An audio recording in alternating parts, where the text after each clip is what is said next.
Assalamualaikum warahmatullahi wabarakatuh. Alhamdulillah wa syukurillah wala haula wala quwata illa billahil alil azim. Oke, salam silaturahmi dan salam sosmed aja dimanapun saat ini Anda berada. Kembali di video kali ini saya akan menganalisa satu akun yang bernama Tamparagi ya. Dimana Tamparagi ini selalu menyerang ajaran Islam. Itu segala cara, dengan menghalalkan segala cara dia. Oke, mari kita simak aja untuk serangan dari Tamparagi terhadap ajaran Islam ini. Kembali dia mengotak-ngatik ajaran Al-Quran itu sendiri. Mari kita simak aja apa yang dia ingin sampaikan. Go. Semua. Seperti yang saya katakan pada video-video lain, sebenarnya saya ini malas bikin konten yang kesannya menyerang agama Islam. Tetapi seperti yang barusan kita dengar, orang-orang seperti channel Rabbanians ini mencari gara-gara dengan menggunakan Alkitab, kitab suci umat Kristen, untuk mengklaim dengan sembarangan bahwa Muhammad adalah nabi yang dijanjikan. Sebagai umat Kristen yang kitab sucinya digunakan, saya punya hak untuk membantah klaim tersebut. Apakah artinya saya berkata bahwa orang-orang seperti channel Rabbanians ini tidak boleh coba-coba menggunakan Alkitab untuk membuktikan bahwa Muhammad adalah nabi yang dijanjikan? Enggak, bukan begitu. Menurut saya sih boleh-boleh aja. Tetapi jangan marah dong kalau saya juga menggunakan Al-Quran untuk membuktikan bahwa Muhammad bukan nabi yang dijanjikan. Kalau teman-teman... Oke, saya langsung jawab aja dulu ya. Akun Tamparagi ini sudah puluhan video saya buat untuk menangkal dan menjawab video-video pada akun dia sebelumnya. Jadi Tamparagi ini ternyata dia berbohong kalau cuman kali ini aja dia menyerang ajaran Islam. Nah, di sini kita langsung aja ya menanggapin apa kembali yang ingin dia sampaikan. Di video ini dia kembali memposting argumen dari akun Rabbanial Channel, di mana di situ dia Rabbanial Channel menjelaskan tentang kenubuatan Nabi Muhammad. Oke, kita langsung aja ya simak kembali. Dipersilakan mempertanyakan Alkitab, kenapa saya tidak boleh mempertanyakan Al-Quran?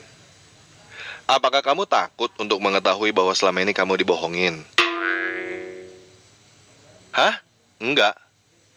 Kalau kamu tidak takut untuk mengetahui apakah selama ini kamu dibohongin, kenapa kamu tidak berani mempertanyakan Al-Quran?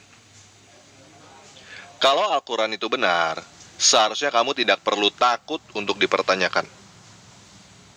Jadi begini guys, pada video ini saya akan menggunakan Al-Quran untuk membuktikan bahwa Muhammad bukan nabi yang dijanjikan. Dengan kata lain, saya akan menggunakan Al-Quran untuk membuktikan bahwa Al-Quran salah. Kalau kamu takut murtad, kalau kamu takut untuk mengetahui bahwa selama ini kamu dibohongin, lebih baik kamu berhenti nonton video ini sekarang. Karena semakin kamu nonton video ini, kamu akan semakin sadar bahwa apa yang kamu percaya selama ini adalah kebohongan, dan kamu akan murtad. Jadi bagaimana? Kamu takut untuk mengetahui bahwa selama ini kamu dibohongin, atau kamu berani murtad untuk melihat kebenaran? Kalau kamu takut untuk mengetahui bahwa selama ini kamu dibohongin, silakan tutup video ini sekarang. Kalau kamu terus nonton video ini, berarti kamu sudah siap untuk menerima kenyataan yang akan saya sampaikan dan siap untuk murtad keluar dari Islam. Oke, di sini Madia akan menjawab dulu ya argumen dari Tamparagi. Tamparagi ini saya nilai dari beberapa videonya yang dulu selalu menyerang ajaran Islam. Oleh karena itu, berhubung dia kembali di sini mencoba untuk menyerang ajaran Islam itu sendiri, maka sudah kewajiban umat Islam untuk menjawab itu semua. Dan di sini dia mencoba untuk menggali nubuatan yang dipaparkan oleh akun Rabbanian Channel. Nah, di sini Tamparagi kembali dia bermain logika, argumen dan narasi yang tidak benar. Karena dia berdasarkan logika doang gitu loh, tidak berdasarkan dalil-dalil yang dalam Al-Quran maupun dalam Injil tersebut. Oke, mari kita simak kembali apa yang dia ingin sampaikan. Bagaimana? Udah siap untuk menerima kenyataan dan keluar dari Islam ya? Oke, yuk kita lanjut aja ya. Sebelum kita melanjutkan video ini, sebelumnya ada disclaimer bahwa video ini dibuat bukan untuk menyerang suatu kelompok agama ataupun kepercayaan tertentu. Juga tidak bermaksud untuk membenci suatu pemeluk agama maupun keyakinan tertentu. Baik kalian itu Kristen, Buddha, Yahudi, dan juga Hindu dan sebagainya. Video ini dibuat semata-mata untuk menambah wawasan dan keyakinan saja. Internet adalah platform publik yang mana penggunanya bebas untuk menyampaikan opini dan juga aspirasi mereka dengan cara yang sopan, santun, dan beretika. Itulah sebabnya video ini dibuat semata-mata hanya untuk memberikan informasi, wawasan, dan untuk menambah keyakinan, bukan untuk provokasi. Nah, seperti yang barusan kita dengar dari channel Rabanians, saya juga mau mengatakan hal yang sama, yaitu video ini dibuat bukan untuk menyerang suatu agama, bukan untuk membenci suatu agama. Video ini dibuat semata-mata untuk menambah wawasan dan keyakinan saja. Internet adalah platform publik yang penggunanya bebas untuk menyampaikan opini dan aspirasi dengan cara yang sopan, santun, dan beretika, bukan untuk provokasi.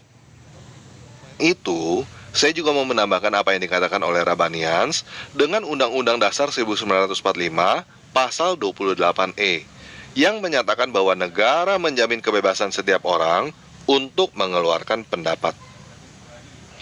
Saya hanya menggunakan penggaris yang sama seperti yang digunakan oleh Rabanians untuk mengukur dirinya sendiri, kitab sucinya, nabinya, dan Tuhannya. Dan kamu. Oke, kembali sini Madia akan jawab dulu ya. Tanpa ragu ini sudah puluhan video yang saya jawab, semua dia menyerang ajaran Islam. Tentunya menyerangnya ini dalam posisi tidak benar gitu loh, karena sudah memalsukan ayat-ayat Al-Quran itu sendiri. Dan silakan para pemirsa dimanapun saat ini Anda berada, buka akun saya di mana penistaan tanpa ragu terhadap Al-Quran itu sudah jelas terlihat. Silakan dia bagaimana dia menafsirkan ayat Al-Quran surah Al-Baqarah ayat 62 itu dengan menista gitu loh. Itu semua bukti sudah saya buatkan dalam video. Jadi kepada teman-teman, saudara-saudara dimanapun saat ini berada, tolong cari ini orang gitu loh. Ini bukti sudah ada, organisasi ormas maupun MUI atau siapapun dimanapun Anda berada. Ini cari orang yang bernama tanpa ragu, karena dia udah memalsukan ayat Al-Quran surah Al-Baqarah ayat 62. Semua bukti sudah ada di situ gitu loh. Saya buatkan, tinggal dicari aja nih orang gitu loh. Semua bukti yang dia paparkan di Al-Baqarah ayat 62 itu, dia menafsirkan Al-Quran dengan menambahkan kalimat yaitu dan adalah, sehingga membuang kalimat orang yang beriman di situ arti pengertiannya. Oleh karena itu kepada semua ormas, tolong dicari ini orang, karena dia berargumen tidak fair gitu loh, tidak sesuai dengan fakta. Kalau pendapat, argumen, kalau benar tidak ada masalah gitu loh. Tetapi tanpa ragu memalsukan, menista ayat Al-Quran itu dengan menambahkan tafsir ayat Al-Quran itu sendiri gitu loh. Ini akun video ini cukup besar dia punya gitu loh. Sudah 98.000 orang yang menonton video dia gitu loh. Saya yakin termasuk orang-orang Islam yang dipalsukan itu sangat berbahaya, orang menjadi murtad gitu loh. Oleh karena itu kepada ormas atau MUI dimanapun saat ini Anda berada, tolong cari ini orang, kalau bisa ajukan ke meja hijau hukum. Oke? Kita lanjut dulu ya argumen dari tanpa ragu ini. Sudah siap untuk menerima kenyataan bahwa Al-Quran bukan wahyu dari Tuhan. Kamu sudah siap untuk menerima kenyataan bahwa Muhammad bukan Nabi. Dan kamu sudah siap menerima kenyataan bahwa Allah bukan Tuhan setelah lagu pembukaan video ini dimulai. Setuju ya? Oke, kita mulai aja ya.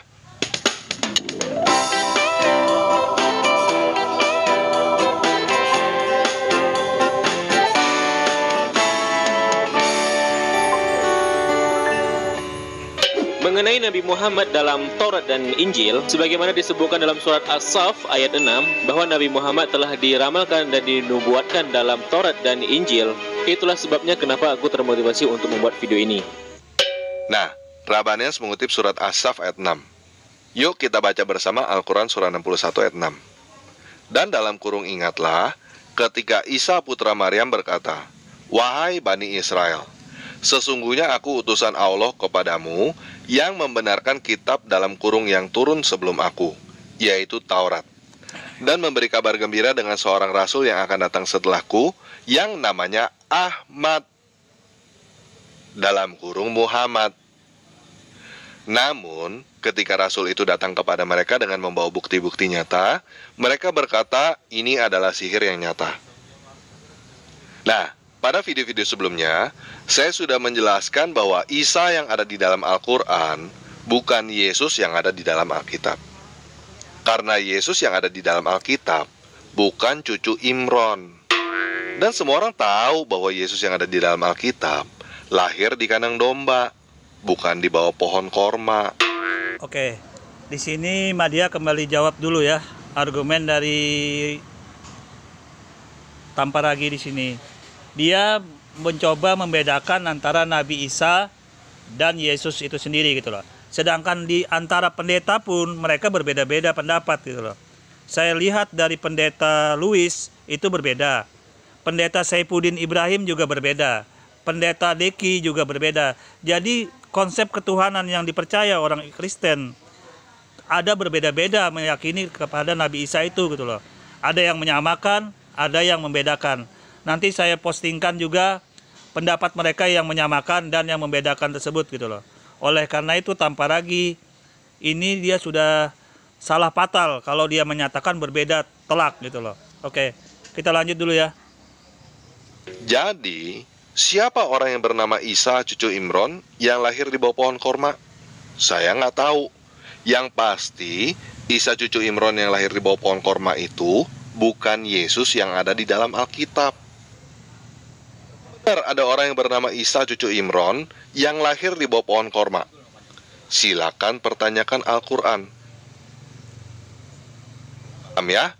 Kalau ada teman-teman muslim yang merujuk Al-Quran surah 61 ayat 6 untuk berkata bahwa Yesus yang ada di dalam Alkitab bernubuat tentang kedatangan Rasul Ahmad, kalian salah alamat. Nah, sekarang kalian lihat sendiri bahwa Al-Quran berkata Isa memberitakan seorang rasul yang bernama Ahmad. Benar ya? Kalian lihat gak ada tanda kurung di situ? Tanda kurung Muhammad. Apa artinya tanda kurung itu? Artinya, nama yang tertulis di dalam Al-Quran adalah Ahmad, tetapi dikoreksi oleh manusia menjadi Muhammad. Kenapa? Oke, langsung saya jawab aja agar tidak melebar ini ya. Penggiringan opini yang disampaikan oleh Tamparagi. Mengenai dalam kurung itu, di dalam terjemahan bahasa teks Indonesia, mengenai nama Muhammad yang disampaikan dilampirkan di bersebelahan dengan kata Ahmad, itu hanya memperjelas nama Ahmad itu sendiri. Karena nama Ahmad itu adalah suatu nama yang sudah termuat di dalam Al-Quran. Itu adalah nama lain dari Nabi Muhammad itu sendiri. Jadi tidak ada masalah dalam kurung. Nah, dalam kurung itu hanya memperjelas nama Ahmad itu sendiri. Karena nama Ahmad dan Nabi Muhammad itu sama. Jadi walaupun tidak ditulis Muhammad di dalam kurung tidak ada masalah gitu loh. Tidak ada masalah. Bahkan apabila di dalam kurung itu ditambah dengan nama-nama Nabi Muhammad yang lain, nama Nabi Muhammad yang lain itu lebih banyak. Lebih 200 lebih nama Nabi Muhammad. Sebentar saya tampilkan nama-nama Nabi Muhammad. Kalau dimasukkan dalam kurung itu sangat banyak, tetapi diwakilin oleh nama Nabi Muhammad, karena nama Nabi Muhammad itu nama utama. Oke, saya tampilkan dulu sini nama-nama Nabi Muhammad selain yang ada yang Anda kenal, yaitu nama Ahmad dan yang lainnya. Oke, saya tampilkan di sini nama Nabi Muhammad lebih dari 200 lebih nama gelar Nabi Muhammad itu. Oke, di sini saya tampilkan nama-nama Nabi Muhammad selain Ahmad, juga ada nama-nama lain. Itu kenapa dikasih nama berbeda? Karena nama itu diberi sesuai dengan gelar dan sifat Nabi Muhammad itu sendiri. Nah, silakan, saya tidak sebutkan, bacakan di sini.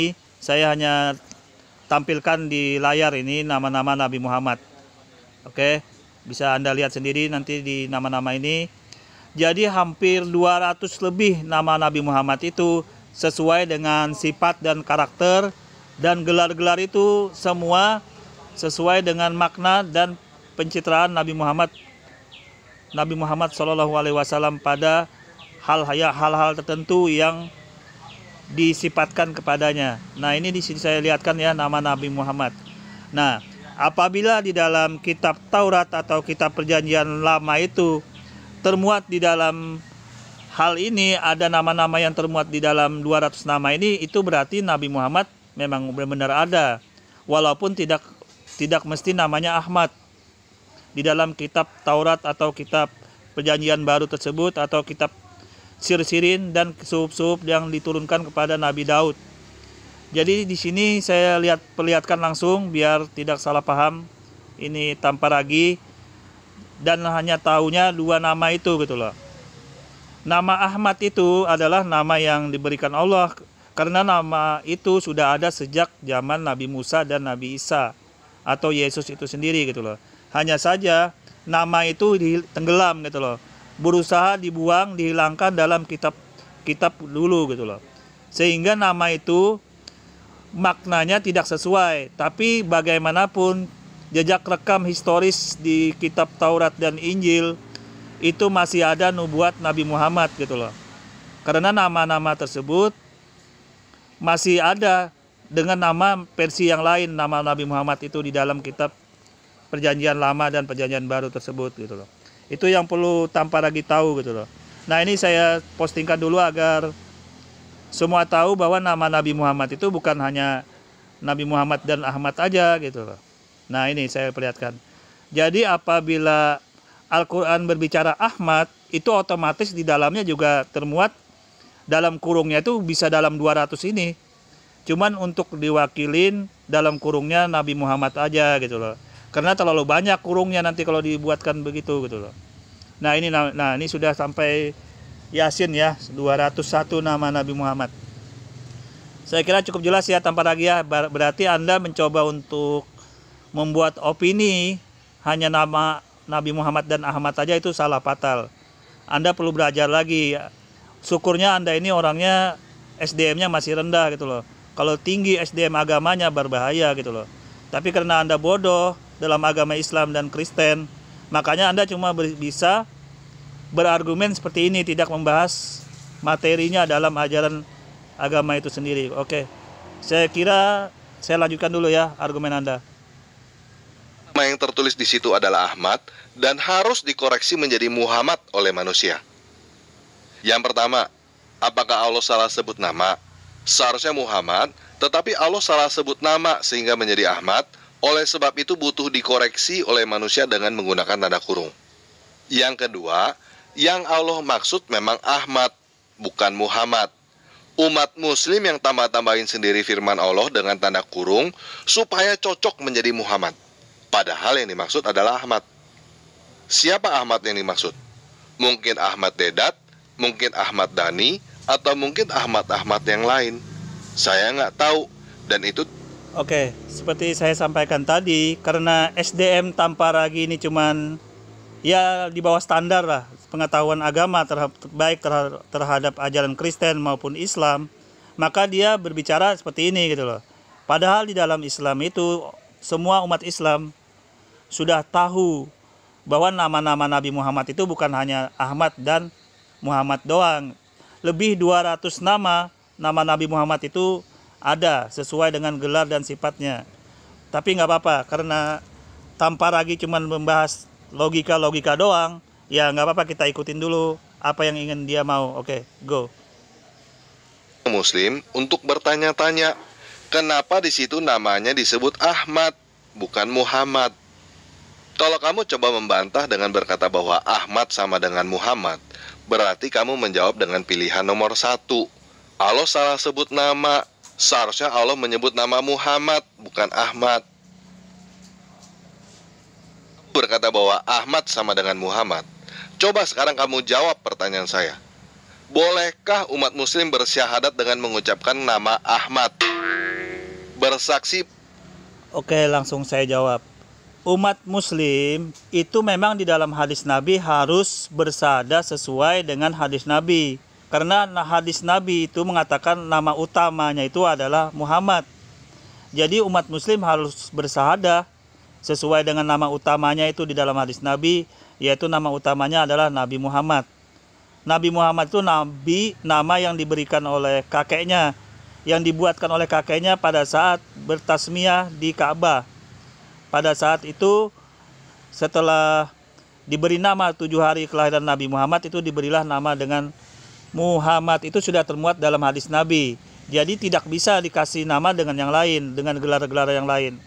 Karena nama utamanya itu adalah nama Nabi Muhammad.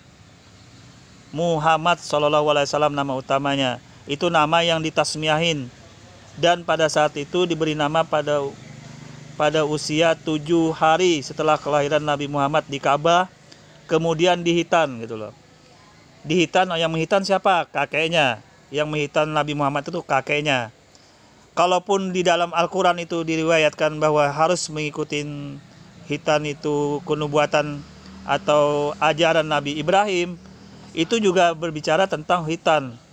Nah oke, jadi ini sudah tertolak semua ya. Kalau ada ajaran Anda yang mengatakan Nabi Muhammad tidak berhitan. Nabi Muhammad itu berhitan 7 hari setelah dia lahir. Yang menghitan itu adalah kakeknya, namanya Abdul Muthalib. Oke, saya kira ini biar menjawab semua tuduhan-tuduhan ajaran Kristen, ajaran Anda yang mengatakan Nabi Muhammad tidak berhitan. Saya jawab langsung. Oke, lanjut dulu. Ahmad adalah Rasul Allah. Al-Quran tertulis bahwa nama Rasul yang dijanjikan adalah Ahmad kan? Kenapa kalian tidak boleh bersaksi bahwa Ahmad adalah Rasul Allah? Kalau Ahmad dan Muhammad itu sama. Halo, tanpa lagi. Nama Ahmad itu nama sebutan orang-orang pada masa sebelum Islam datang, yaitu Nabi Musa dan Nabi Isa atau Yesus menyebut. Itu sudah termuat di dalam kitab Taurat dan Injil. Hanya saja nama tersebut dihilangkan oleh orang-orang yang tidak bertanggung jawab pada masa itu. Tetapi sifat dan kenubuatan Nabi Muhammad tidak bakal hilang karena jejak historisnya masih ada. Dan itu bisa Anda saksikan nanti pada Yesaya 42. Anda silahkan cek di Yesaya 42 itu sebelumnya dan sesudahnya. Itu semua kenubuatan Nabi Muhammad. Siapa itu bangsa Tedar dan Sela? Itu adalah keturunan dari Ismail. Itu bangsa Tedar di bangsa Arab. Itu adalah cikal bakal Nabi Muhammad SAW. Oke, saya lanjut dulu ya. Al-Quran surah 61 ayat 6 ini aja udah cukup untuk membantah bahwa Muhammad adalah Nabi yang dijanjikan. Karena Nabi yang dijanjikan menurut Al-Quran surah 61 ayat 6 adalah Ahmad, bukan Muhammad. Kecuali teman-teman yang muslim mau berkata bahwa Allah salah sebut atau Al-Quran sudah korup sehingga perlu dikoreksi oleh manusia dengan tanda kurung. Oke, yuk kita lanjut. Nah, mengenai nubuatan yang akan kita bahas ini berkaitan erat dengan firman Allah pada surah Al-Baqarah ayat 146, di mana sebenarnya orang-orang Yahudi maupun Nasrani sebenarnya mereka lebih mengetahui ciri-ciri dari Nabi Muhammad SAW sebagaimana informasi yang terdapat dalam kitab mereka. Nah, Rabanes menyebut surah Al-Baqarah ayat 146. Yuk kita baca Al-Quran surah 2 ayat 146. Orang-orang yang telah kami beri kitab dalam kurung Taurat dan Injil mengenalnya dalam kurung Muhammad seperti mereka mengenal anak-anak mereka sendiri. Sesungguhnya sebagian dari mereka pasti menyembunyikan kebenaran, padahal mereka mengetahui dalam kurungnya. Nah, poin pertama yang saya ingin teman-teman perhatikan adalah tanda kurung. Kenapa mesti dikoreksi pakai tanda kurung lagi oleh manusia? Kenapa Allah tidak menyebut nama Muhammad di situ? Oke, saya jawab langsung biar tidak melebar ya tanpa lagi. Mengapa ada tanda kurung? Tanda kurung itu bukan berarti mengoreksi nama selain Nabi Muhammad.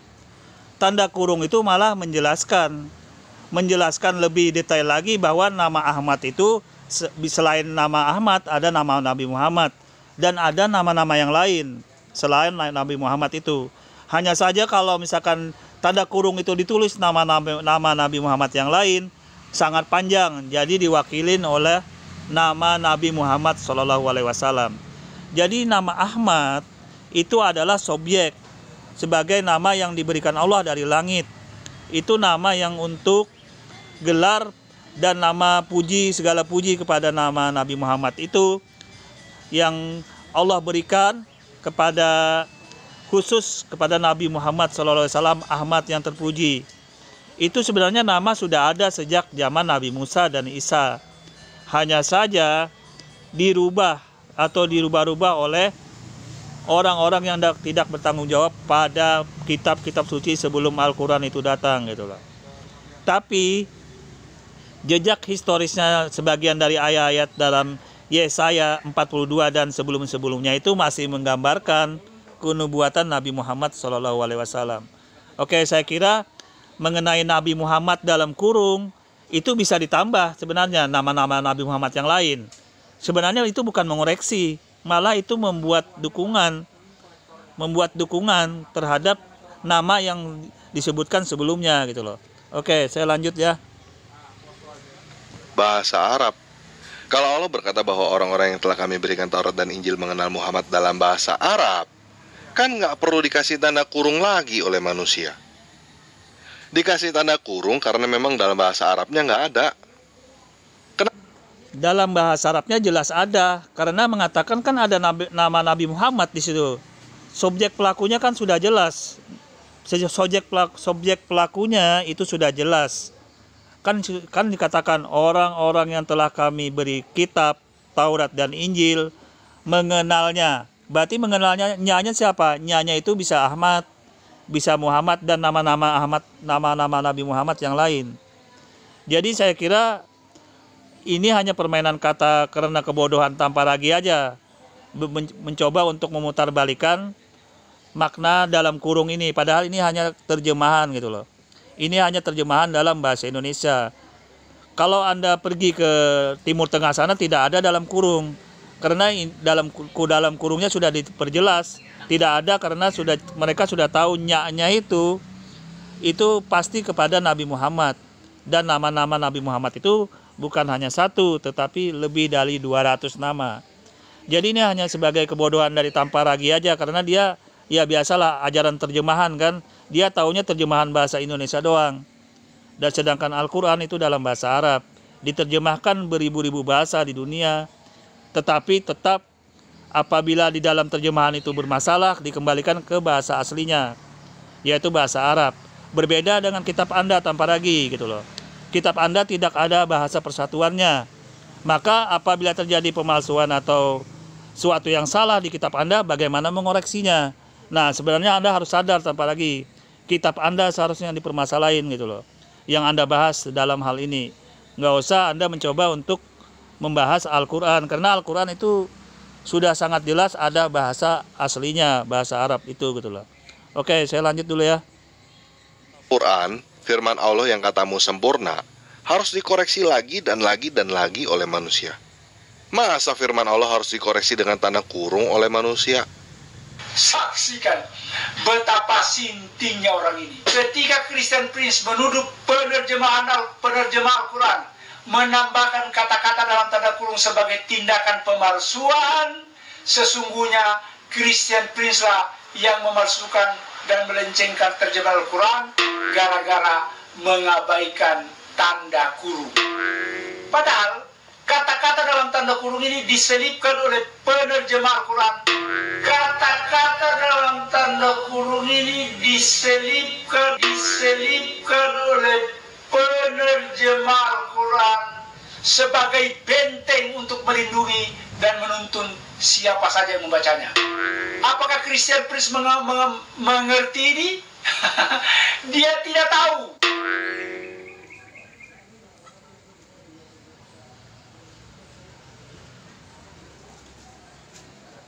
Jika seorang dai berceramah menjelaskan ayat Al-Quran, sesungguhnya dia sedang membangun penjelasan dalam tanda kurung. Namun, karena disampaikan dalam ceramah, jelas tanda kurungnya tidak kelihatan. Karena orang bingung, mudah disuapi dengan ajaran sesat. Udah mulai bisa lihat kan bahwa Al-Quran tidak sempurna? Yuk kita lanjut bahas Al-Quran surah 2 ayat 146 ini dengan koreksi tanda kurung yang diselipkan oleh manusia. Oke, saya garis bawahi kembali, dalam kurung di dalam terjemahan bahasa Indonesia itu bukan koreksi. Sekali lagi tanpa lagi, saya tegaskan kepada pendengar dimanapun saat ini Anda berada, ini hanya opini tanpa lagi. Tanda kurung di dalam ayat Al-Quran itu bukan mengoreksi, sekali lagi. Justru itu menjelaskan makna sebelumnya. Makna sebelumnya menjelaskan biar lebih terang, lebih detail, termasuk nama-nama Nabi Muhammad selain yang ada itu gitu loh. Selain Ahmad dan Muhammad itu ada nama-nama Nabi Muhammad yang lain. Jadi di sini cuma penggiringan opini dari Tamparagi aja. Dia mengatakan dalam kurung itu mengoreksi, itu suatu kebodohan. Dia mencoba menggiring opini doang. Oke, kita lanjut. Maksudnya seperti yang teman-teman muslim pahami. Orang-orang Yahudi dan Kristen mengenal Muhammad seperti anak-anak mereka. Betul ya? Nah, pertama, silakan teman-teman. Oke, saya koreksi kembali masalah orang Yahudi dan Kristen mengenal Nabi Muhammad seperti mengenal anak-anak mereka sendiri. Saya kira ini argumen yang salah tanpa lagi. Karena orang-orang Yahudi dan orang Nasrani, saya kali lagi, di dalam Al-Quran tidak ada menyebut orang Kristen. Di dalam Al-Quran itu adalah orang-orang Yahudi dan Nasrani. Mereka mengenal Nabi Muhammad seperti mengenal anak-anak mereka sendiri. Ini yang saya perlu luruskan dulu ya, agar Anda tidak boleh menggiring opini ke Kristen. Karena ajaran Kristen tidak ada dikenal dalam Al-Quran, itu tidak ada disebut. Oke, saya lanjut dulu ya. Kenapa dikatakan orang-orang Yahudi dan Kristen mengenal Muhammad seperti anak-anak mereka sendiri? Kenapa tidak dikatakan umat muslim mengenal Muhammad seperti anak-anak mereka sendiri? Aneh gak? Dikatakan orang-orang Yahudi dan Kristen yang mengenal Muhammad, bukan orang-orang muslim. Oke, saya garis bawahi kembali. Di dalam Al-Quran itu orang-orang Yahudi dan orang Nasrani, bukan orang Kristen ya, tanpa lagi ya. Jadi Anda harus bisa membedakan orang Nasrani dan Kristen. Saya kasih garis bawahi biar pendengar dimanapun saat ini Anda berada, orang Yahudi dan Nasrani itu berbeda dengan orang Kristen. Kalau orang Nasrani itu orang yang masih percaya 11-12 dengan Yahudi, ajaran agamanya masih tauhid. Sedangkan Kristen itu ajarannya Trinitas. Dan ajarannya itu datang setelah Yesus itu disalib. Dan kitabnya pun berbeda, yaitu kitab Perjanjian Baru. Jadi ini saya garis bawahi dulu. Nasrani dan Yahudi di dalam Al-Quran itu jauh berbeda. Pemahaman di dalam Al-Quran Nasrani dan Yahudi itu berbeda. Konsep Tuhannya pun berbeda. Jadi biar Anda tahu, jangan Anda samakan. Apa lagi ya? Oke, saya lanjut dulu. Menurut kamu tidak ada yang aneh dengan ayat ini? Sekarang saya kasih contoh supaya kamu lebih paham ya. Saya, tanpa ragu, adalah nabi. Buktinya, sebagian orang-orang Korea Utara tahu banget bahwa saya adalah nabi. Seperti mereka tahu anak-anak mereka sendiri. Ada yang aneh gak? Kalau menurut kamu tidak ada yang aneh dengan pernyataan saya tadi, ya udah deh, berarti saya beneran adalah nabinya kamu. Hah? Apa? Muhammad adalah nabi terakhir. Oh, kamu salah. Muhammad menubuatkan bahwa akan datang nabi tanpa ragi dari Indonesia. Al-Quran yang kamu pegang sekarang itu sudah korup. Nih, sekarang lihat. Oke, saya langsung bahas saja ya. Ini tanpa ragi mencoba mau jadi orang Kristen. Orang Kristen tidak dikenal di dalam Al-Quran tanpa ragi. Jadi Anda jangan tahu tentang Kristen kalau dalam Al-Quran tidak dikenal. Yang dikenal hanya Nasrani. Jadi yang disinggung di ayat ini, orang Yahudi dan Nasrani itu berbeda dengan orang Kristen. Jadi Anda mau jadi apapun di dalam itu sebagai orang Kristen tidak ada masalah. Karena tidak ada kaitannya, tidak ada hubungannya dengan ayat ini. Jadi Anda salah fatal kalau memberi contoh tentang orang-orang Korea, tentang Nabi dan macam-macam. Karena tidak ada hubungan tanpa lagi ya antara ajaran Kristen dan Nasrani. Tolong bedain itu. Kalau orang Nasrani itu masih menyembah Tuhan yang Esa. Kalau orang Kristen itu malah menyembah Yesusnya. Itu yang beda ya. Tolong dibedain. Orang Nasrani itu masih 11-12 dengan Yahudi. Dan ajarannya pada masa itu masih hidup Yesus dan 12 muridnya. Sedangkan Kristen itu menyembah Yesus. Menyembah Yesus dan ajarannya datang setelah Yesus itu wafat dan kitabnya Perjanjian Baru. Jadi tidak ada kaitan ayat Al-Quran yang membicarakan bahwa orang Yahudi dan Nasrani itu tahu tentang kenubuatan Nabi Muhammad dan Anda katakan itu sama Yahudi, Nasrani dan Kristen, itu tertolak karena orang Islam tidak di dalam Al-Quran itu tidak mengakuin ajaran Kristen itu yang disinggung di dalam Al-Quran. Jadi Anda salah fatal ya. Salah fatal apa lagi. Saya lanjut dulu ya. Buktinya ya, surat Abal-Abal 1 ayat 1. Sesungguhnya Muhammad menubuatkan datangnya Nabi tanpa ragi. Jelas kan? Nih, lihat lagi ya, surat Abal-Abal 1 ayat 2. Sesungguhnya sebagian orang-orang Korea Utara mengetahui bahwa tanpa ragi adalah Nabi, seperti mereka mengetahui anak-anak mereka sendiri. Kalau mereka berkata tidak tahu, sesungguhnya mereka sedang berdusta. Bagaimana? Percaya bahwa saya adalah Nabi beneran cuma gara-gara saya asal ngejeplak seperti itu? Ia tidak percaya tanpa ragi, karena ajaran agama Kristen yang disinggung tidak ada di dalam Al-Quran. Tidak ada korelasinya, tidak ada kaitannya antara ajaran Kristen, ajaran Yahudi dan Nasrani itu berbeda. Di dalam Al-Quran yang disinggung di ayat itu adalah Yahudi dan Nasrani. Sekali lagi biar orang-orang yang mendengar ini paham bahwa tanpa ragi ini SDM-nya sangat kurang sekali karena dia menyamakan Nasrani dengan Kristen itu sendiri gitu loh. Oke, saya lanjut dulu ya. Udah bisa lihat belum ada yang aneh pada Al-Quran surah 2 ayat 146? Coba sekarang teman-teman yang Muslim jawab. Seharusnya yang mana yang benar? Orang Yahudi dan Kristen mengenal Muhammad seperti anak-anak mereka sendiri, atau orang Islam mengenal Muhammad seperti anak-anak mereka sendiri? Yang benar adalah orang Islam dalam Al-Quran itu mengenal Yahudi dan Nasrani seperti anak-anak sendiri, itu yang benar. Yang bodoh adalah yang menyamakan antara orang Nasrani dan Kristen, itu yang bodoh, termasuk seperti Anda ini tanpa ragi. Karena Nasrani itu di dalam Al-Quran berbeda dengan Kristen. Karena Nasrani itu masih tauhid, masih 11-12 dengan Yahudi. Dan Anda tahu sendiri Yahudi, ajaran Nabi Musa, kitab Taurat, mereka tidak terima ajaran Kristen, ajaran agama Anda. Bahkan kitab Perjanjian Baru Anda ditolak di Yahudi sana. Jadi saya kasih tahu Anda tanpa ragi, Anda mencoba untuk menyamakan antara Kristen dengan Nasrani itu jauh berbeda. Itu tertolak dalam ajaran Islam itu sendiri. Oke, saya lanjut. Kalau kalian setuju dengan Al-Quran, kalau kalian setuju bahwa orang-orang Yahudi dan Kristen mengenal Muhammad seperti anak-anak mereka sendiri, berarti kalian setuju bahwa saya lebih mengenal Muhammad daripada kalian. Sekali lagi, kamu bodoh. Karena orang Kristen, itu ajaran Kristen dan ajaran Nasrani itu berbeda menurut Al-Quran. Nasrani itu ada sejak hidup Yesus dan muridnya itu.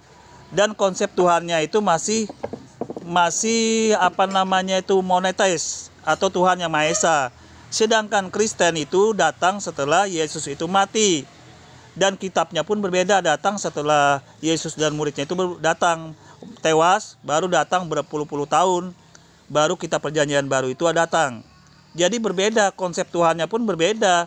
Jadi kalau Anda mencoba Kristen itu menyamakan dengan Nasrani, itu berbeda. Jadi apapun yang Anda argumenkan di sini tanpa ragi tertolak gitu loh. Ya tertolak dengan kebodohan Anda gitu loh. Oke, saya lanjut. Kalian jangan so tahu. Kalian jangan merasa lebih kenal Muhammad daripada saya. Saya lebih tahu tentang Muhammad daripada kalian. Paham nggak?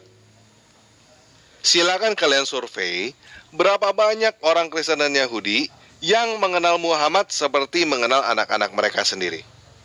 Mau survei 10 orang kek, 100 orang kek, 1 juta orang kek, silakan. Coba kalian pertanyakan, apakah benar orang-orang Kristen dan Yahudi mengenal Muhammad seperti anak-anak mereka sendiri? Oke, saya langsung jawab tanpa lagi. Orang Yahudi yang dimaksud di dalam Al-Quran ini adalah orang Yahudi yang masih berpegang kepada kitab Taurat, kitab perjanjian lama itu. Sedangkan orang Yahudi sekarang itu mempunyai kitab namanya Talmud. Jadi ajarannya pun berbeda. Bahkan dia mengkultuskan menyembah sapi juga. Sapi betina itu apa gitu loh. Jadi berbeda. Jadi kalau ditanyakan dengan orang Yahudi sekarang ya nggak bisa juga mereka tahu tentang Muhammad. Nah, sekarang saya kembalikan kepada ajaran Kristen Anda. Ajaran di dalam Al-Quran tidak mengenal Kristen karena Nasrani yang disinggung di situ. Nah, kalau Anda mengatakan ajaran Kristen tahu mengenai Nabi Muhammad juga tidak pas, tidak kenal.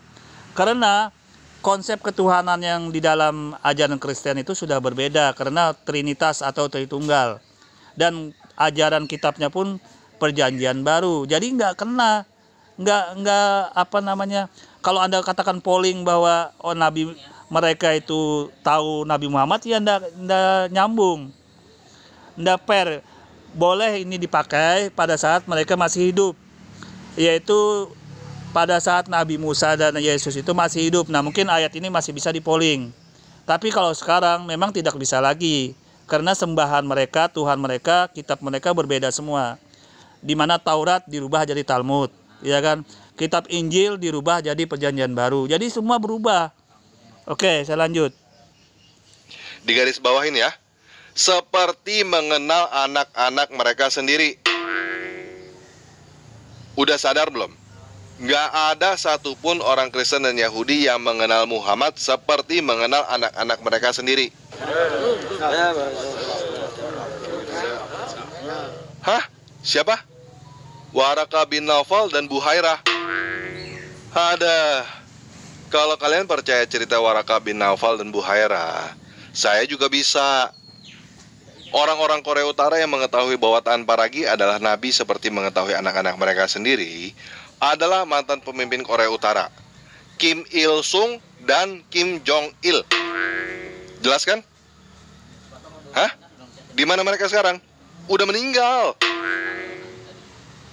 Kalian tahu gak bahwa cerita Waraka bin Naufal dan Buhairah yang ada di dalam hadis Bukhari, hadis Muslim, hadis Tirmizi baru ditulis lebih dari 200 tahun setelah Muhammad meninggal? Hah? Apa? Kalian nggak tahu bahwa hadis-hadis itu baru ditulis lebih dari 200 tahun setelah Muhammad meninggal? Aduh, kasihan ya kalian. Semua penulis hadis bukan saksi mata, guys. Mereka hanya menulis berdasarkan apa kata orang, dari kata orang lain, dari kata orang lain, dari kata orang lain lagi, yang nggak tahu lewatin berapa banyak orang. Dan sekarang kamu dengar dari saya sendiri nih ya. Bukan dari kata orang lain, apalagi dari kata orang lain dari orang lain lagi. Yang tahu bahwa saya nabi adalah mantan pemimpin Korea Utara, Kim Il. Oke, kembali di sini tanpa lagi mengotak-ngatik masalah hadis Nabi ya. Dia sebenarnya nggak tahu ilmu hadis ya, tentang hadis, tapi mencoba untuk ya membuat opini pengiringan negatif kembali kepada hadis-hadis Nabi. Padahal dia tidak tahu apa namanya sanad, apa namanya perawi. Dan apabila ditelusuri sampai ke atas, itu ujung-ujungnya kan ke Nabi Muhammad. Jadi apabila dilacak silsilah dari jalur-jalur perawi dan sanadnya itu tanpa lagi, itu bakal ketahuan kalau ada yang melenceng. Jadi tidak bakal bisa Anda katakan putus jalur hadis itu. Nah, itu berbeda dengan ajaran agama Anda. Sedangkan ajaran agama Anda ini terjemahan, tidak ada aslinya. Kitab aslinya itu tidak disampingkan. Jadi Anda harus koreksi sebenarnya kitab Anda gitu loh. Itu saya lanjut dulu ya. Kim Jong Il, dua-duanya udah meninggal. Goblok gak kamu kalau kamu percaya dengan omong kosong seperti itu? Kalau kamu bisa mengerti bahwa ketika saya berkata yang tahu saya nabi adalah Kim Il Sung dan Kim Jong Il itu hanya karang-karangan saya, seharusnya kamu cukup cerdas untuk mengerti bahwa Waraka bin Naufal dan Buhairah itu hanyalah karang-karangan orang yang ditulis lebih dari 200 tahun setelah Muhammad meninggal. Udah sadar belum? Kalau kamu masih belum sadar juga, Kalau kamu masih mau ngotot berkata bahwa orang-orang Kristen dan Yahudi mengenal Muhammad seperti anak-anak mereka sendiri, sebagian dari mereka pasti menyembunyikan kebenaran padahal mereka mengetahuinya, ya sudah, sekarang saya ngaku deh. Saya kenal Muhammad seperti saya mengenal anak-anak saya sendiri. Muhammad adalah anak nakal, bukan nabi. Surat Abal-Abal 1 ayat 1. Sesungguhnya Muhammad menubuatkan datangnya. Yang membuat opini kan Anda sendiri tanpa ragi. Anda mencoba, sedangkan di Al-Quran itu tidak ada menyinggung ajaran Kristen, tidak ada nama Kristen. Yang ada adalah nama Nasrani. Ya kan? Yang ada adalah Nasrani. Yang Anda harus tahu, Nasrani dan Kristen itu berbeda.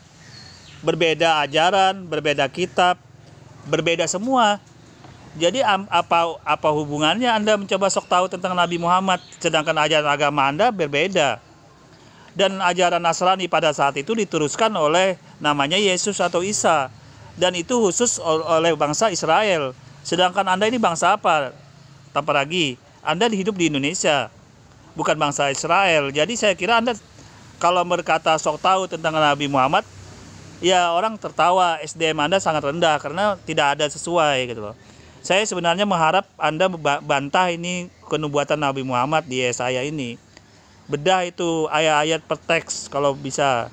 Tapi ternyata karena SDM Anda rendah, Anda hanya bisa bermain logika, argumen kosong doang gitu loh. Sedangkan di dalam suatu ajaran itu harus ada dalil, ada nas-nas yang tertuang di dalamnya. Itu bisa kita cek dalam kitab-kitab suci tanpa lagi. Anda berbicara logika, mengolok-olok, mencela itu cuman ya semua orang bisa seperti itu tanpa lagi. Ya kan? Anda bisa menjelek-jelekan, bilangin orang goblok, macam-macam, itu semua orang bisa. Yang benar itu caranya Anda harus bedah itu ayat, teks ayat itu gitu loh. Benar enggak ada nubuat Nabi Muhammad? Kalau memang Anda bisa bantah, bantah. Nah, sekarang ini terbukti bahwa nubuat Nabi Muhammad di Yesaya 42 itu sangat cukup jelas. Nanti saya postingkan video pembahasan Yesaya ayat 42 tersebut. Oke, saya lanjut dulu ya, tanpa lagi. Tanpa lagi. Bagaimana? Masih mau ngotot berkata bahwa orang-orang Kristen dan Yahudi mengenal Muhammad seperti mengenal anak-anak mereka sendiri? Atau udah sadar bahwa tidak ada satu orang Kristen atau Yahudi pun yang mengenal Muhammad seperti mengenal anak-anak mereka sendiri? Oke, saya ulang lagi biar pendengar pengikut tanpa ragi ini jangan asal ngikut gitu loh. Ternyata ini orang cuman mencoba menyamakan antara Nasrani dengan Kristen itu. Karena Kristen dengan Nasrani, Nasrani dengan Kristen itu jauh berbeda. Jauh berbeda karena ajaran Nasrani itu ajaran yang Yesus dan muridnya itu masih hidup. Dia meneruskan ajaran Taurat. Anda silakan cek Matius 17 dan 19 itu Yesus itu meneruskan ajaran kitab Taurat, tidak menghilangkan sedikit pun, melainkan menggenapinya. Nah, kemudian datang Paulus dengan kitab Perjanjian Baru itu malah menghilangkan ajarannya. Bagaimana ini menghapus ajaran kitab Taurat? Dan konsep Tuhannya pun berbeda, Trinitas. Jadi Anda jangan so tahu mau menyamakan menyamakan Kristen dengan Nasrani. Itu jauh berbeda tanpa lagi. Biar pengikutnya tahu ini. Biar sadar gitu loh, sadar diri pengikutnya, oke? Kalau kalian sudah sadar bahwa tidak ada satu orang Kristen atau Yahudi pun yang mengenal Muhammad seperti anak-anak mereka sendiri, berarti kalian sudah sadar bahwa Al-Quran surah Al-Baqarah 146 itu salah. Kalau kalian sudah paham bahwa surah Al-Baqarah 146 itu salah, berarti kalian sudah paham bahwa Al-Quran itu bukan firman Tuhan. Jelas ya? Yuk, sekarang kita lihat lagi apa yang dikatakan oleh channel Rabbanians yang lebih tahu tentang Muhammad daripada orang-orang Kristen ini. Dalam kurung, karena channel Rabbanians ini lebih tahu tentang Muhammad daripada orang-orang Kristen, berarti dia sudah membuktikan bahwa surah Al-Baqarah 146 itu salah. Oke? Jelas ya? Berangkat dari Al-Baqarah ayat 146, kita akan membahas salah satu kitab dalam Bible, yaitu Yesaya pasal 42. Sebelumnya saya jelaskan dulu, saya terangkan dulu bahwa dalam Bible itu terdapat dua bagian. Yang pertama Perjanjian Lama dan yang kedua adalah Perjanjian Baru. Perjanjian Lama adalah Taurat, kemudian Perjanjian Baru adalah Injil. Nah, teman-teman dengar sendiri ya. Channel Rabanians menyebut Yesaya 42 terdapat pada Perjanjian Lama. Perjanjian Lama adalah Taurat, Perjanjian Baru adalah Injil. Artinya, cuman ada dua kemungkinan. Channel Rabanians ini nggak tahu tetapi sok tahu, atau dia berbohong. Ada 39 kitab di dalam Perjanjian Lama, dan yang disebut dengan Taurat adalah 5 kitab pertama. Yesaya bukan termasuk dalam 5 kitab pertama, bukan Taurat. Dan ada 27 kitab di dalam Perjanjian Baru. Yang disebut dengan Injil hanya 4 kitab pertama. Jadi, cuman ada dua kemungkinan. Channel Rabanians ini nggak tahu, atau dia berbohong. Oke, langsung saya jawab aja ya. Di dalam Islam itu tanpa ragu, itu Al-Quran sudah menjelaskan sebutan umum untuk kitab suci Nabi Musa itu namanya Taurat. Ya kan? Sebutan umum untuk kitab suci Nabi Yesus atau Isa itu Injil. Jadi sebutan umum itu menurut versi Islam, saya kasih tahu Anda. Jadi kalau Anda mencoba untuk arahkan ke versi Anda Kristen, itu memang tidak sesuai, pengertiannya berbeda. Jadi Anda tidak bisa menyalahkan kenubuatan yang disampaikan oleh akun Rabanian ini, karena pengertian Taurat di dalam ajaran Islam itu secara umum menyebut kitab-kitab suci yang di dalam kitab Taurat maupun kitab yang diturunkan kepada Nabi Musa itu secara umum namanya Taurat. Dan secara umum juga kepada Nabi Yesus atau Isa itu namanya Injil. Ya terserah Anda mau mencoba Taurat dibagi berapa dalam kitab Perjanjian Lama, Taurat, sejarah, nabi-nabi, itu urusan ajaran agama Anda. Urusan ajaran agama sebelumnya. Anda menyebut kitab Injil itu dalam Perjanjian Baru, itu hak Anda. Tetapi Anda tidak bisa menyalahkan bahasa Al-Quran dalam Islam itu sendiri yang menyebut secara umum kitab Taurat. Jadi Anda tidak bisa menyalahkan juga Rabanian. Akun Rabanian channel tidak bisa Anda salahkan, karena itu sebutan umum doang gitu loh. Jadi ini intinya ya, saya perjelas, Anda tidak bisa menyalahkan kitab Taurat sebutan umum dalam Islam itu. Anda korelasikan kepada pengertian ajaran agama yang Anda pahami tanpa lagi. Oke, lanjut. Ya. Nah, karena dia berkata bahwa nubuat tentang Muhammad ada di kitab Yesaya, bukan di Taurat dan bukan di Injil, berarti dia membuktikan bahwa Al-Quran salah lagi. Karena tidak ada satupun ayat di dalam Al-Quran yang berkata bahwa nubuat tentang Muhammad adanya di Yesaya. Al-Quran berkata bahwa nubuat tentang Muhammad adanya di Taurat dan Injil. Oke, saya langsung jawab sekali lagi tanpa lagi. Taurat yang Anda pahami di dalam pengertian ajaran agama Anda itu berbeda pengertiannya Taurat di dalam Islam. Karena kitab Taurat di dalam Islam itu adalah kitab suci yang diturunkan kepada Nabi Musa. Terserah mau nabi dalam urusan Nabi Musa itu apakah terbagi dalam berbagai macam, ada kisah raja-raja, kisah ya macam-macam di dalam itu, kejadian segala macam, itu bukan urusannya. Karena pengertian Taurat yang dalam Islam, dalam Al-Quran ini menyangkut semua, termasuk Yesaya itu. Jadi Anda mencoba untuk mengalihkan Yesaya itu berbeda dengan Taurat, itu urusan Anda. Tapi Al-Quran mengatakan sama. Yesaya itu termasuk kitab Taurat. Karena Al-Quran itu bicara secara umum, bukan bicara seperti Anda pengertiannya, oke? Kenapa tidak ada satu ayat pun di dalam Al-Quran yang berkata bahwa nubuat Muhammad ada di Yesaya? Apakah Allah lupa kasih tahu bahwa ada nubuat tentang Muhammad di Yesaya? Atau Al-Quran sudah korup? Seharusnya ada ayat dari Allah yang berkata bahwa nubuat tentang Muhammad ada di Yesaya, tetapi sekarang udah nggak ada. Sekarang teman-teman udah paham belum? Klaim channel Rabanians bahwa ada nubuat tentang Muhammad di kitab Yesaya hanya menunjukkan bahwa channel Rabanians lebih hebat daripada Allah. Allah aja nggak tahu ada nubuat tentang Muhammad di kitab Yesaya. Itu opini Anda doang tanpa lagi. Karena opini Anda tidak bisa menyampai di situ. Cuma saya sampaikan di sini, saya jelasin bahwa kitab Taurat di dalam Al-Quran dalam Islam itu pengertiannya berbeda dengan kitab Taurat yang Anda pahami sekarang. Sekali lagi, kitab Taurat di dalam Al-Quran itu secara umum. Dia sudah menyangkut semua aspek, termasuk ada Yesaya di dalamnya. Termasuk di dalamnya itu ada kitab Kejadian, kitab Rasul-Rasul, dan semua yang termuat di dalam Perjanjian Lama itu sudah termasuk dalam kitab Taurat. Secara umum pengertiannya di dalam Al-Quran.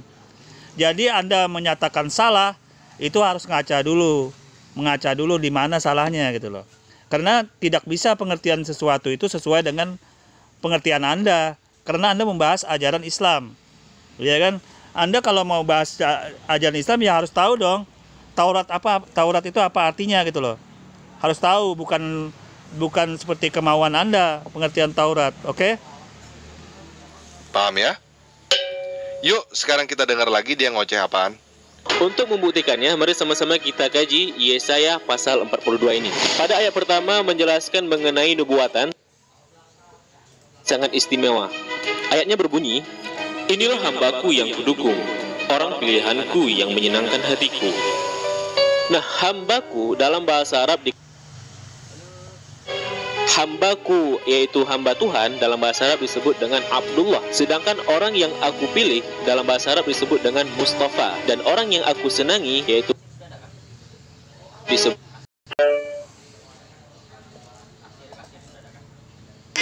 Nah, ketiga-tiganya Abdullah, Mustafa. Jadi, cuman ada dua kemungkinan. Channel Rabanian sini nggak tahu, atau dia berbohong. Jelas ya? Nah, karena dia berkata bahwa nubuat tentang Muhammad ada di kitab Yesaya, bukan di Taurat dan bukan di Injil, berarti dia membuktikan bahwa Al-Quran salah lagi. Karena tidak ada satupun ayat di dalam Al-Quran yang berkata bahwa nubuat tentang Muhammad adanya di Yesaya. Al-Quran berkata bahwa nubuat tentang Muhammad adanya di Taurat dan Injil. Kenapa tidak ada satu ayat pun di dalam Al-Quran yang berkata bahwa nubuat Muhammad ada di Yesaya? Apakah Allah lupa kasih tahu bahwa ada nubuat tentang Muhammad di Yesaya? Atau Al-Quran sudah korup? Seharusnya ada ayat dari Allah yang berkata bahwa nubuat tentang Muhammad ada di Yesaya, tetapi sekarang udah nggak ada. Sekarang teman-teman udah paham belum? Klaim channel Rabanians bahwa ada nubuat tentang Muhammad di kitab Yesaya hanya menunjukkan bahwa channel Rabanians lebih hebat daripada Allah. Allah aja nggak tahu ada nubuat tentang Muhammad di kitab Yesaya. Paham ya? Yuk. Oke, saya langsung garis bawahi dulu ya, biar Anda salah paham orang-orang. Mengenai kitab Taurat, itu dalam Islam itu secara umum. Sedangkan di dalam pengertian kitab Taurat dalam Islam itu menyangkut kitab-kitab suci yang diturunkan kepada Nabi Musa. Termasuk di dalamnya ada Yesaya, ada kitab raja-raja, Kejadian, dan macam-macam di dalamnya. Tapi itu semua terangkum namanya dalam kitab Taurat. Jadi tidak bisa dibedain, beda dengan pengertian Anda tanpa ragi. Jadi Anda menyalahkan akun Rabanian Channel juga kurang tepat, karena itu hanya pengertian Anda sendiri. Oke, saya lanjut. Sekarang kita dengar lagi dia ngoceh apaan. Untuk membuktikannya, mari sama-sama kita kaji Yesaya pasal 42 ini. Pada ayat pertama menjelaskan mengenai nubuatan terhadap sosok rahasia ini yang sangat istimewa. Ayatnya berbunyi, "Inilah hambaku yang kudukung, orang pilihanku yang menyenangkan hatiku." Nah, hambaku dalam bahasa Arab dikenal dengan sebutan abdun. Hambaku, yaitu hamba Tuhan, dalam bahasa Arab disebut dengan Abdullah. Sedangkan orang yang aku pilih dalam bahasa Arab disebut dengan Mustafa. Dan orang yang aku senangi, yaitu Tuhan senangi, maka dalam bahasa Arab disebut dengan Habibullah. Nah, ketiga-tiganya Abdullah, Mustafa, dan Habibullah merupakan nama lain dari Nabi Muhammad SAW. Oke, kata channel Rabanians, Abdullah, Mustafa, dan Habibullah adalah nama lain dari Muhammad kan? Benar ya? Yuk kita baca lagi Al-Quran surah 61 ayat 6.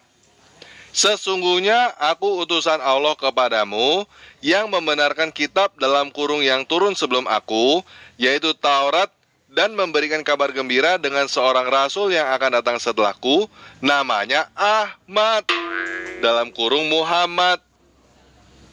Namanya siapa di situ?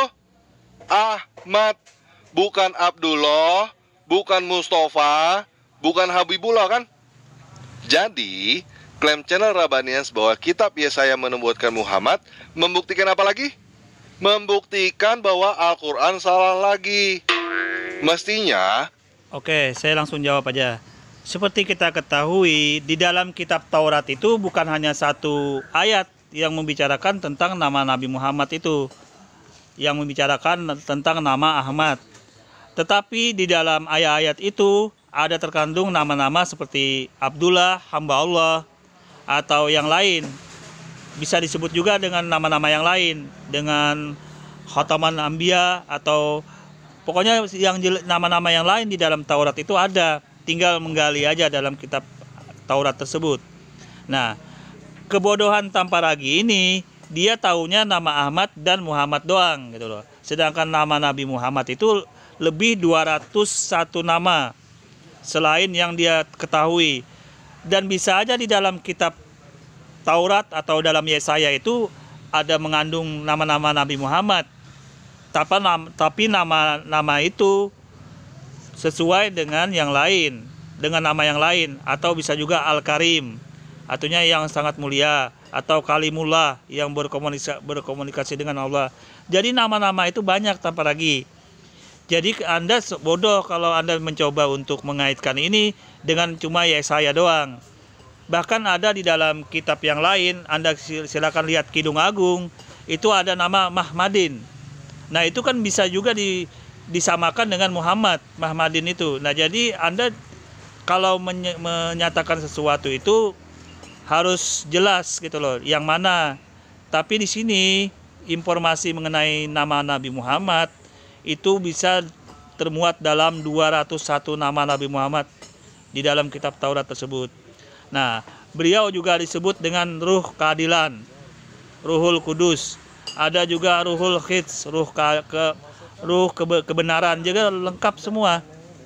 Jadi Anda harus tahu bahwa bukan hanya nama Nabi Ahmad, bukan hanya Ahmad. Kalau nama Ahmad dan Nabi Muhammad ini adalah nama utamanya gitu loh, nama utamanya. Oke, saya lanjut. Quran tertulis bahwa nabi yang dijanjikan bernama Abdullah, Mustafa, atau Habibullah. Ternyata Al-Quran tertulis namanya Ahmad. Coba dong kalau teman-teman muslim yang kenal dengan channel Rabbanians ini, tolong tanyakan kepada dia ya. Boleh gak sih umat muslim bersyahadat dengan bersaksi bahwa Abdullah adalah Rasul Allah? Atau Mustafa adalah Rasul Allah? Atau Habibullah adalah Rasul Allah? Oke, tolong tanyain ya. Jawabannya mudah tanpa ragi. Jawabannya mudah. Karena di dalam Islam itu ada nama utamanya. Seperti mobil itu kan ada ban serep. Ada ban juga tapi ban serep, nama tambahan atau nama belakangan gitu loh. Seperti mobil kan ada ban serep. Nah, nama Muhammad itu ada nama-nama lain. Tetapi kalau dalam bersyahadat itu mengikuti nama utamanya, yaitu nama Nabi Muhammad. Itu jawabannya tanpa ragi ya. Oke. Yuk kita lanjut sedikit lagi ya. Oke, jika penjelasan Yesaya 42 ayat pertama ini terkesan agak sedikit memaksa. Hah? Apa? Sedikit memaksa. Oh, sedikit memaksa. Nah, begini guys. Saya sudah taruh link video Rabbanians di deskripsi video ini buat teman-teman yang mau nonton video Rabbanians sampai habis. Dan saya sudah melihat argumen channel Rabbanians sampai selesai. Isinya cuma sedikit memaksa doang. Cuma sedikit memaksa dengan berbagai ilmu cocokologi supaya Muhammad dinubuatkan di dalam Alkitab. Oke, saya di sini garis bawahi kembali argumen dari tanpa ragi ini gitu loh. Kalau saya nilai tanpa ragi ini SDM-nya sangat kurang untuk ajaran agama gitu loh. Kenapa saya lihat kurang? Karena dia tidak membahas teksnya, tidak membahas teks Yesayanya itu gitu loh. Untuk ayat siapa itu, untuk nubuat siapa itu dijelasin. Saya sebenarnya berharap tanpa ragi bahas dan kupas itu mengenai Yesaya 42 itu. Tapi di sini dia cuma berargumen di jalur lain, malah mencoba untuk memutar balik penamaan di dalam Al-Quran itu sendiri. Sedangkan Yesaya yang 42 yang jadi tema yang dia tampilkan di akun Rabbanian ini tidak dibahas. itu menunjukkan kualitas keilmuan dari Tamparagi ini sangat rendah. Keilmuan agamanya juga sangat rendah. Oke, di sini saya tampilkan pembahasan Rabbanian Channel mengenai Yesaya 42 tersebut. Saya tampilkan ya. Oke, di sini saya tampilkan mengenai Yesaya ya, yang di dalam Perjanjian Lama itu berbicara tentang kenubuatan Nabi Muhammad, yang sebenarnya saya berharap Tamparagi membahas ini gitu loh, karena ini jadi topik utamanya. Tapi Tamparagi tidak membahas ini. Oke, kita langsung aja tampilkan di layar ya. Pilihanku yang menyenangkan hatiku. Nah, hambaku dalam bahasa Arab dikenal dengan sebutan abdun. Hambaku, yaitu hamba Tuhan, dalam bahasa Arab disebut dengan Abdullah. Sedangkan orang yang aku pilih dalam bahasa Arab disebut dengan Mustafa. Dan orang yang aku senangi, yaitu Tuhan senangi, maka dalam bahasa Arab disebut dengan Habibullah. Nah, ketiga-tiganya, Abdullah, Mustafa, dan Habibullah, merupakan nama lain dari Nabi Muhammad SAW. Bukti lain bahwa Yesaya ini merupakan ramalan terhadap Nabi yang akan datang terbukti pada ayat ke-9 yang berbunyi, "Sekarang yang kuramalkan sudah menjadi kenyataan. Aku mau memberitahukan hal-hal yang baru. Sebelum itu terjadi, sudah kukatakan kepadamu." Oke, jika penjelasan Yesaya 42 ayat pertama ini terkesan agak sedikit memaksa, maka kita akan melompat beberapa ayat berikutnya yang terlihat lebih objektif, yaitu Yesaya 42 ayat ke-11. "Hendaklah padang gurun dan kota-kotanya memuji Tuhan. Baiklah penduduk Kedar memuji Dia. Hendaklah penduduk kota Sela bersorak-sorai dan berseru-seru dari puncak gunung." Ayat ini menunjukkan, Nah, saya harap sebenarnya Tamparagi itu bantah kota Kedar itu di mana, kota Sela itu di mana gitu loh. Dan itu sebenarnya sudah dijelas di dalam kitab Perjanjian Lama bahwa kota Kedar dan Sela itu berada di Timur Tengah. Dan ternyata benar bahwa Timur Tengah itu adalah Nabi Muhammad. Seharusnya saya berharap Tamparagi itu yang dibahas gitu loh, bukan masalah teknis, bukan masalah yang lain yang dibahas dalam masalah ini gitu loh. Oke, saya lanjut. di mana Nabi ini akan diutus, yaitu penduduk Kedar dan penduduk Sela. Namun, apa itu penduduk Kedar dan penduduk Sela? Kedar atau Qaidar merupakan anak dari Nabi Ismail bersama dengan Sayyidah. Nah, Oke, Tamparagi. Nah, seharusnya Anda ini bahas Kedar itu. Benar enggak Kedar itu bangsa Arab gitu loh. Dan Anda itu yang Anda buat argumen yang sebenar. Mana suku Sela itu gitu loh. Dan terbukti bahwa suku Kedar itu di Timur Tengah. Dan itu ternyata itu adalah cikal bakal Nabi Muhammad SAW. Dan ini termuat di dalam kitab Perjanjian Lama. Bagaimana Anda mau bantah ini? Karena kemampuan SDM Anda sangat rendah. Tamparagi. Anda hanya bisa mengolok-ngolok, membuat orang bilang bodoh, Al-Quran jelek, nah itu. Dan ternyata Anda tidak bisa bantah kota Kedar ini, keturunan Kedar dan Sela ini. Oke, saya lanjut. Kedar sendiri dari keturunannya itu kemudian melahirkan suku Kedar dan kemudian melahirkan kerajaan kuno yaitu Kingdom of Kedar. Kedar sendiri merupakan suku yang berada di Jazirah Arab. Menurut Umar bin Abdul Aziz, yaitu cucunya dari Umar bin Khattab, bahwasanya bangsa Arab Hijaz, yaitu Madinah dan Mekah, nenek moyang mereka adalah keturunan dari Kedar dan Nabit. Pada tahap ini kita dapat pahami bahwa Nabi yang akan diutus ini, menurut ramalan Yesaya ayat 11 ini, bahwasanya Nabi tersebut akan diutus di daerah Jazirah Arab. Nah, jika kita fikir-fikir, Nabi yang diutus di Jazirah Arab hanyalah Nabi Muhammad SAW. Lalu siapa penduduk Sela? Ayatnya berbunyi, "Hendaklah penduduk Sela bersorak-sorai dan berseru di puncak gunung." Penduduk Sela dan puncak gunung. Jika kita searching di internet Gunung Sela atau Sela Mountain, maka kita akan dapat informasi bahwa Sela merupakan gunung yang berada di Saudi Arabia. Al-Hamdani, salah seorang dari pakar sejarah maupun geografi, bila mengatakan bahwa Gunung Sela adalah bagian dari kota Madinah. Dengan begitu kita dapat fahami bahwa penduduk Kedar adalah penduduk dari Jazirah Arab dan penduduk Sela adalah penduduk Madinah. Hal ini 100% mengidentifikasikan bahwa orang yang diutus ini adalah Nabi Muhammad SAW. Namun apakah yang Oke, bagaimana Tamparagi? Nah, suku Sela itu ternyata penduduk kota Madinah. Mengapa orang Yahudi pada masa itu datang ke kota Madinah? Mengapa ada perjanjian Hudaybiyah namanya terhadap Nabi Muhammad? Karena bangsa Yahudi itu sebagian, mereka itu kenal, tahu bahwa akan datang Nabi Muhammad SAW itu di kota itu gitu loh, di kota Madinah. Makanya ada disebut Sela di kota Madinah itu. Bahkan orang-orang Yahudi sebagian mereka beriman kepada Nabi Muhammad yang hidup pada masa itu. Makanya ada di dalam sejarah itu perjanjian Hudaybiyah. Itu perjanjian Nabi Muhammad yang dibuat dengan bangsa Yahudi yang tinggal di kota Madinah. Ngapain orang Yahudi di kota Madinah? Karena dia tahu bakal datang Nabi Muhammad itu di kota itu. Mengapa dia tidak ke kota Mekah? Padahal kota Mekah itu kota perdagangan pada saat itu. Nah, ini menunjukkan bahwa memang benar informasi ini mereka dapatkan di kitab suci mereka sendiri, karena kitab suci Taurat atau kitab perjanjian lama itu. Oke, seharusnya ini yang Anda bantah tanpa lagi, bukan Anda mencoba untuk membuat hal-hal teknis atau menjawab atau membuat hal-hal yang tidak sesuai dengan bantahan yang di nubuatan ini gitu loh. Oke, saya lanjut.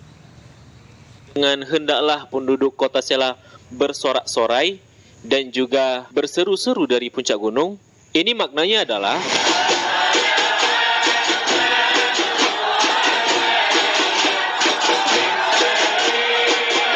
Rasulullah SAW disambut oleh penduduk kota Madinah ketika beliau hijrah dari Mekah. Dan penyambutan tersebut diiringi dengan syair, yaitu Tala'al Badru Alaina. Selain penduduk Madinah yang orang Arab, juga disambut oleh orang-orang Yahudi yang tinggal di Madinah pada saat itu.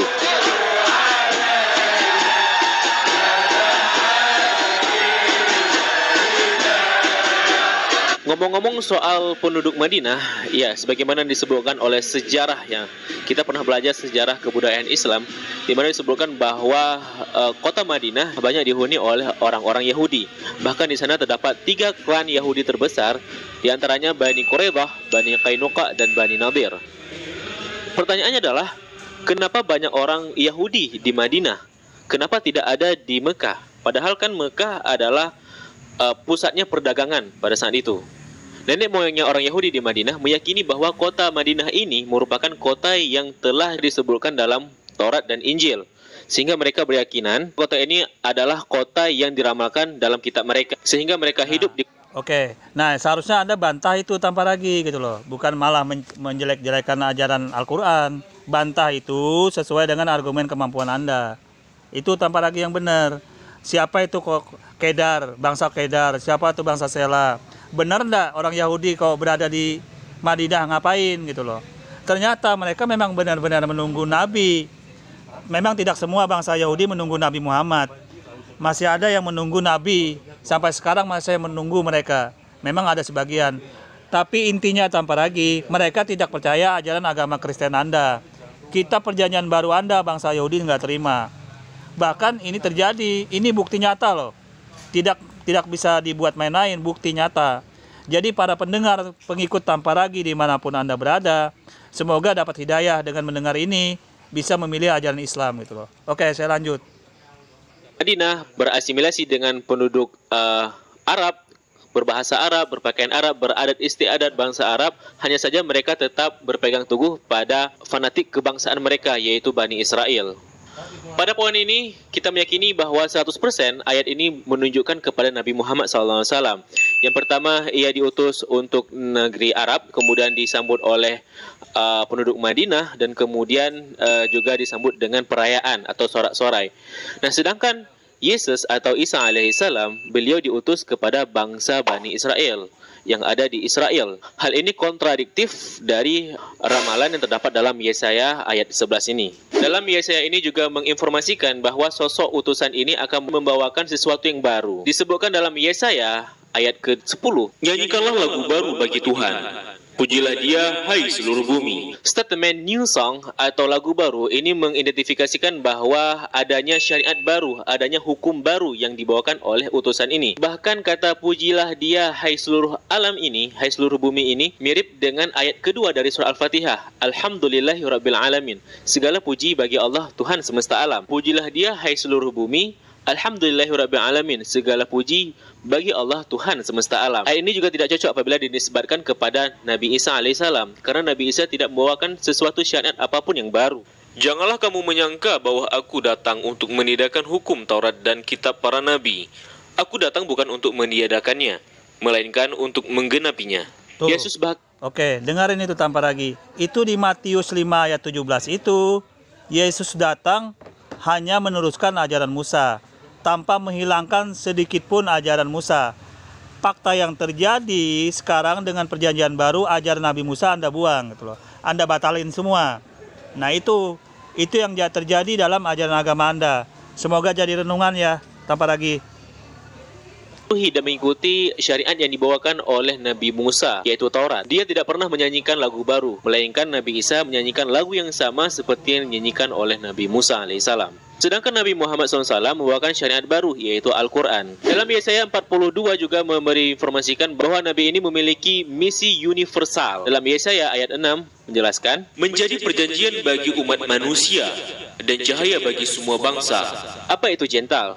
Jental atau goyim dalam bahasa Ibrani menunjukkan sebutan bagi orang non-Yahudi. Dan Nabi Muhammad merupakan satu-satunya Nabi yang diutus untuk semua bangsa. Sebagaimana firman Allah dalam surat Saba ayat 28. Dan kami tidak mengutus kamu melainkan kepada umat manusia seluruhnya, sebagai pembawa berita gembira dan sebagai pemberi peringatan. Tetapi kebanyakan manusia tidak mengetahui. Hal ini juga tidak cocok apabila dinisbatkan kepada Yesus, karena Yesus diutus khusus untuk Bani Israel. Ini sebagaimana disebutkan dalam Matius pasal 15 ayat 24. Aku diutus hanya kepada domba-domba yang hilang dari umat Israel. Lebih lanjut lagi, Yesaya ini juga memberikan informasi mengenai kondisi umat yang diutus kepada mereka utusan yang spesial ini. Disebutkan dalam Yesaya ayat ke-16, mereka akan kutuntun dari jalan-jalan yang tidak mereka kenal. Kata jalan yang tidak mereka kenal ini sangat cocok jika disebarkan kepada bangsa Arab. Itu dikarenakan bangsa Arab belum pernah diutus kepada mereka satu orang nabi pun, kecuali Nabi Muhammad SAW. Dan ini juga tidak cocok apabila dinisbahkan kepada Yesus, karena Yesus diutus untuk Bani Israel, yang mana Bani Israel banyak diutus Nabi dan Rasul kepada mereka. Pada ayat berikutnya lebih spesifik lagi bahwa Nabi ini akan diutus kepada umat yang menyembah berhala, orang yang percaya kepada patung berhala dan mengakuinya sebagai ilah mereka. Sebagaimana kita... Nah, ini PR buat Anda tanpa lagi. Jadi Nabi Muhammad itu dinubuatkan di dalam kitab perjanjian lama itu bahwa dia diutus untuk kaum bangsa berhala. Jadi pas ini ayat gitu loh. Dalam perjanjian lama ini Yesaya ini sangat pas. Bagaimana Anda membantah itu kalau itu dinubuatkan untuk Yesus? Sedangkan Yesus itu diutus meneruskan ajaran Nabi Musa. Tidak ada berhala pada saat itu. Nah, sedangkan di Yesaya ini informasinya bahwa Nabi itu akan datang diutus kepada bangsa yang menyembah berhala. Bagaimana Anda jawab? Seharusnya Anda jawab ini tanpa lagi. Bukan cuman ngoceh, menjelek-jelekan ajaran agama orang gitu loh. Ini PR buat Anda tanpa lagi. Oke, lanjut. Bangsa Arab sebelum datangnya Islam, mereka merupakan penyembah berhala. Di antaranya ada Hubal, Manat, Lata, Uzza, dan lain sebagainya. Lagi-lagi hal ini juga tidak cocok apabila dinisbahkan kepada Isa ataupun Yesus. Itu dikarenakan bangsa Yahudi tidak menyembah berhala. Mereka adalah monoteis yang menyembah satu Tuhan saja. Saya juga menginformasikan bahwa sosok yang diutus ini merupakan seorang warrior atau seorang pejuang dalam sebuah peperangan. Seperti seorang prajurit penuh semangat berperang, ia mengangkat pekik pertempuran dan menunjukkan keunggulannya terhadap lawan. Kita ketahui sendiri bahwa Nabi Muhammad SAW telah mengikuti sebanyak 27 peperangan. 9 diantaranya terjadi pertempuran dan selebihnya musuh menyerah. Sedangkan Isa alaihissalam atau Yesus Kristus, ia tidak mengikuti satu peperangan apapun. Bahkan menurut tradisi ajaran Kristen, Yesus wafat di tiang salib. Oke. Nah, ini PR juga buat Anda tanpa lagi. Nah, di kitab perjanjian lama itu nabinya itu harus berperang dan menang gitu loh. Nah, Yesus sendiri apakah dia memimpin perang pada saat itu? Tidak kan? Berarti bukan Yesus yang dinubuatkan dalam Yesaya 42 ini gitu loh. Sedangkan diisyaratkan dalam Yesaya 42 ini itu berperang. Nabi itu harus berperang pada saat itu gitu loh. Dan menang gitu loh. Oke. Yesaya pasal 42 ini telah membuktikan dan menunjukkan bahwa sebenarnya ayat ini lebih cocok jika dinisbahkan kepada Nabi Muhammad SAW.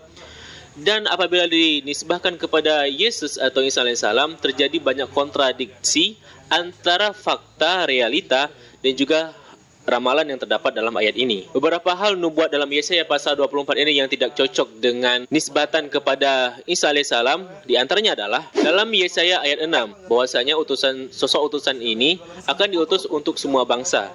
Dan Nabi Muhammad SAW diutus untuk semua bangsa, sedangkan Yesus hanya diutus untuk Bani Israel. Yesaya pasal 42 ayat ke-10, sosok ini dijelaskan bahwa ia akan membawakan syariat baru. Dan Yesus Kristus sama sekali tidak membawakan syariat baru. Injil hanya sebagai penggenap dari Taurat. Sedangkan Nabi Muhammad SAW membawakan syariat baru, yaitu Islam dan Al-Quran. Yesaya pasal 42 ayat 11 bahwa sosok ini akan diutus untuk bangsa Kedar, yaitu bangsa Arab sendiri, dan disambut oleh penduduk Sela, yaitu penduduk Madinah. Sedangkan Isa alaihissalam sendiri atau Yesus Kristus diutus untuk Bani Israel. Yesaya pasal 42 ayat ke-13 menerangkan bahwa sosok yang diutus ini merupakan seorang warrior dalam peperangan, dan Nabi Muhammad SAW sering mengikuti peperangan, sedangkan Yesus sendiri tidak pernah mengikuti peperangan sama sekali. Yesaya pasal 42 ayat ke-17 menginformasikan bahwa sosok yang diutus ini akan diutus kepada penduduk yang menyembah berhala. Sebagaimana kita ketahui, bangsa Arab menyembah berhala seperti Lata, Manat, Uzza, Hubal, dan lain sebagainya. Dan ini juga tidak cocok apabila disembahkan kepada Yesus Kristus atau Isa alaihissalam, karena bangsa Yahudi tidak menyembah berhala. Mereka adalah monotheism. Dan jika kita perhatikan Yesaya pasal 42 ini, 100% lebih cocok ditunjukkan kepada Nabi Muhammad SAW sendiri, dan sangat kontradiktif apabila ditunjukkan kepada Nabi Isa alaihissalam. Nah, saya mengerti bahwa di luar sana banyak umat Kristiani maupun Kristen yang menyangkal dari realita ini, dan itu pun saya memaklumi, dan itu terserah pada Anda. Tugas saya hanya menyampaikan kepada Anda, dan video ini bukan bermaksud untuk memprovokasi, hanya untuk menambah wawasan dan juga menambah keimanan. Bagi Anda Muslim tentunya. Oke, bagaimana tanpa lagi dengan Yesaya 42 tersebut? Nah, itu seharusnya saya buat Anda jawab itu dengan argumen yang kuat gitu loh. Dengan kemampuan Anda menjawab itu gitu loh. Ternyata tidak ada satupun Anda sangkal Yesaya 42 ini. Siapa itu ya warrior, ya kan?